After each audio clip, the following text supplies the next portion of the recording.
Welcome to We Are Carroll, a service of the Community Foundation of Carroll County. I'm your host, Kayla Solinsky. For the next few episodes, we will celebrate our Philanthropists of the Year for 2024. Today, we honor Reverend Doctor Sue Shorb-Sterling, awardee of the BFF Category. The BFF Awardee is a business, family, or friend that has gone above and beyond for a CFCC Fund or scholarship, and in turn, the community. This award is nominated by our funds and given in recognition of significant impact they have made. Reverend Doctor Sue Shorb-Sterling is a leader at the Westminster Youth Project, and we hear about her commitment to education and to feeding a home-cooked meal to all students. To learn more about the Westminster Youth Project, please visit empowerinc.org. Stay with us. Hi, I'm Reverend Doctor Sue Shorb-Sterling, and I am a retired clergy of the United Methodist Church, and I attend and worship at Westminster United Methodist Church on the corner of Center and Main in Westminster, Maryland. First and foremost, congratulations on being awarded the BFF Award from the Community Foundation of Carroll County. How do you feel? Extremely humbled and honored. I still don't understand why I got it. There are so many wonderful volunteers that put a lot of time and energy into it, and they deserve the award, maybe even more than I do. But they were the ones that nominated me, and in the community's infinite wisdom, I was voted, and I humbly receive it and am honored. So before we get into the Westminster Youth Project, what is your life mission? My life mission is to serve God and to serve God's people. Simple, right? Easy. Easy peasy. How long have you been a Reverend Doctor Sue? I've been in active ordained ministry for 22 years before I retired in 2020. What inspired you to be Reverend Doctor? God called me to it. I did not ever think that I would ever be able to do it. But I answered the call and I was blessed. So then let's get into the Westminster Youth Project. What is it? The Westminster Youth Project is a nonprofit center for youth who are, I would say, at risk. Youth who experience a lot of different things in their life that many of us should not have to experience at any age. Some of them are homeless. Some of them are living in homes where they can't afford utilities and they're managing. Some are in situations where it's just difficult to be successful in school. And then they act out and, their basic needs are not being met. So we're an after-school program that is not affiliated to the church. However, we do meet in a facility of the church. But we're a youth-driven after-school program, and we help them access support and resources that they need to navigate the journey from adolescence to adulthood. We teach them how to rise above their situation. That every one of us has a choice. We can either wallow in self-pity and self-hate and nothing will change, or we can look at what it is in our situation that we can overcome, and we can choose to overcome it and rise up. That was what the group was called before we became the Westminster Youth Project, Rise Up. Interesting. So what is the mission of the Westminster Youth Project? Well, I kind of led you into that with what we are, but our mission is then to determine the needs of these youth and raise awareness and gather information about resources and create an alliance with youth, basically ages 13 through 18. We do have some a little under 13. We do, and some of the volunteers follow these kids through their young adult years as well.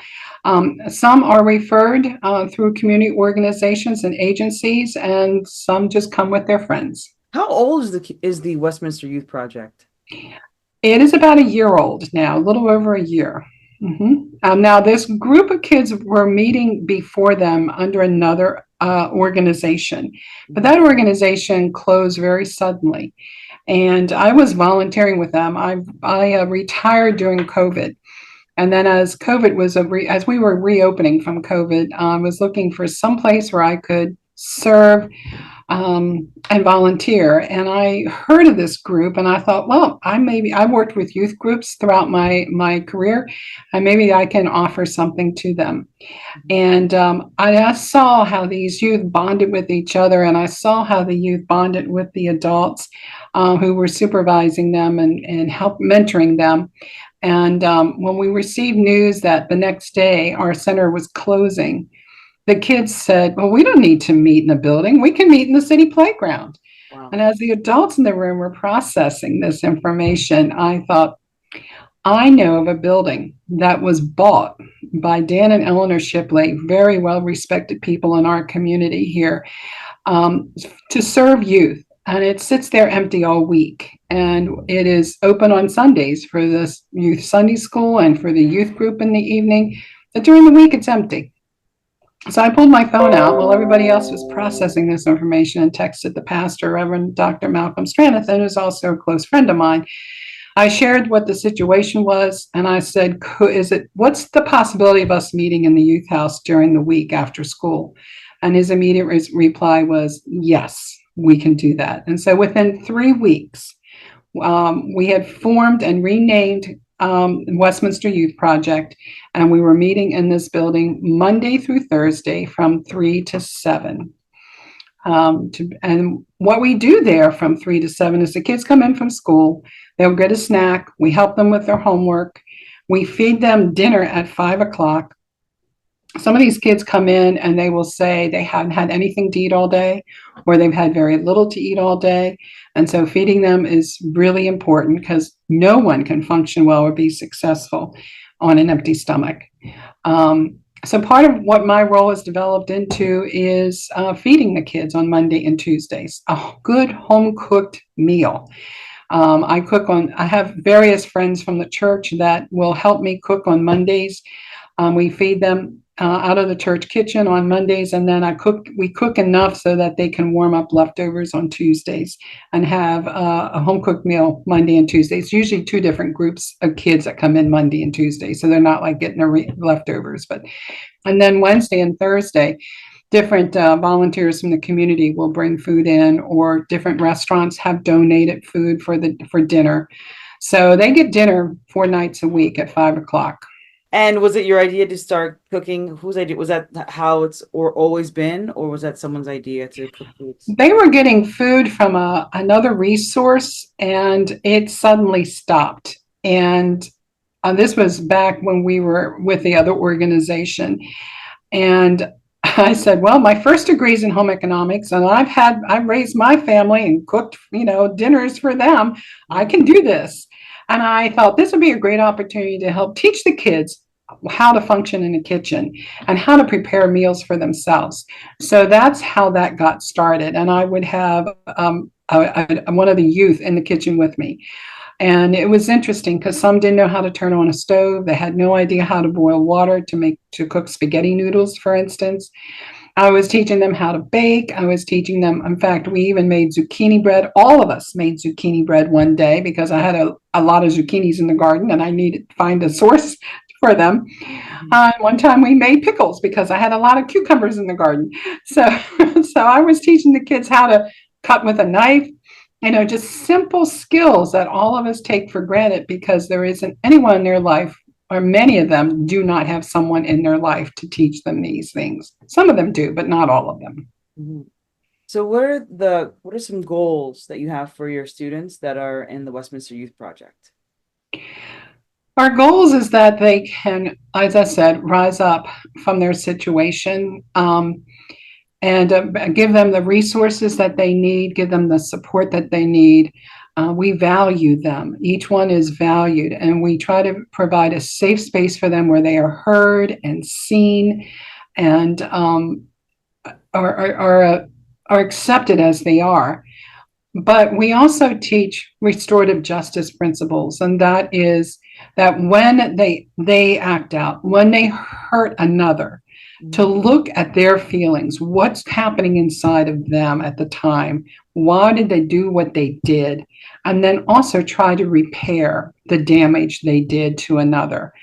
So it's about learning about yourself, learning about your own situation, and taking control, because you can only control yourself. You can't control anybody else's behavior, and you are not responsible for anybody else's behavior. You're only responsible for your own behavior, and what you say and what you do reflects how you feel. So getting a handle on your feelings, and that's our goal, is to try to establish them and help them mature into productive young adults who are giving back to their community. So it seems like the volunteers are giving a lot with the Westminster Youth Project. How can the community support you? Well, we are a nonprofit, and we started out with $0, and we have functioned on donations. So if you want to help support with financially donating, you can donate through the community foundation. So that is one way. Another way is, if you would like to provide a meal, you can go on the Westminster Youth Project website and sign up to provide a meal for like Wednesdays or Thursdays of the week. And the other way would be, if you feel a call to work with this population of youth, we can always use volunteers to come in and just sit and talk with these kids. Sometimes they just need someone to talk to. Or if you have a great idea for programming, we welcome that as well.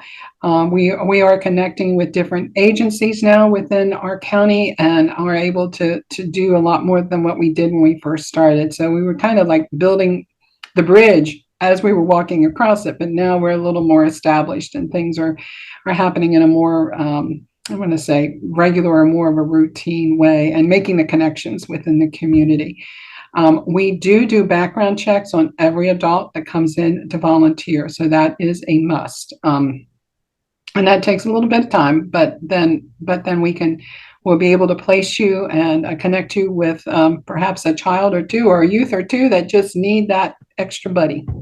That's wonderful. So if someone wants to connect with you, where do they go? To connect with the Westminster Youth Project, you can go to our website, which is just Google Westminster Youth Project. We also have a Facebook page, and that would be the best way to connect with us.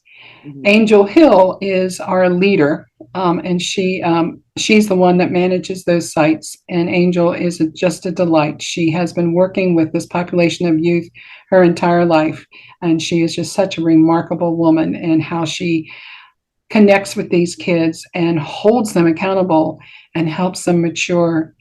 Even when they make the wrong decisions, she is there. She has their back. She loves them unconditionally. So staff smile, that's my favorite part of this podcast, the staff smile, where you think of a staff member, and we've got Mel, we've got Amy, we've got Sharon, we have Jackie Mathias. Can you think of a time where one or all of the staff members made you smile? Every time I talk with them, they make me smile, because they've got the stories of what the kids have done, and the success, and even the times when they're ready to pull their hair out, just being there for the staff. And they're just, most of our volunteers are retired teachers who have seen this type of kid in their classroom, and our hearts have gone out to them, and they know that they can't fix the situation, but they can, support the child while they're in the classroom. And so we have a lot of retired teachers whose hearts goes out. And so just having them there and working with these kids, since I do the cooking on Mondays, I've had kids this past year that have just come through, and some of them didn't want to eat. Some of them didn't want to taste something because it was out of their, regular eating, as a new food for them. And I would find food in the trash, and it was just like the kids really didn't care.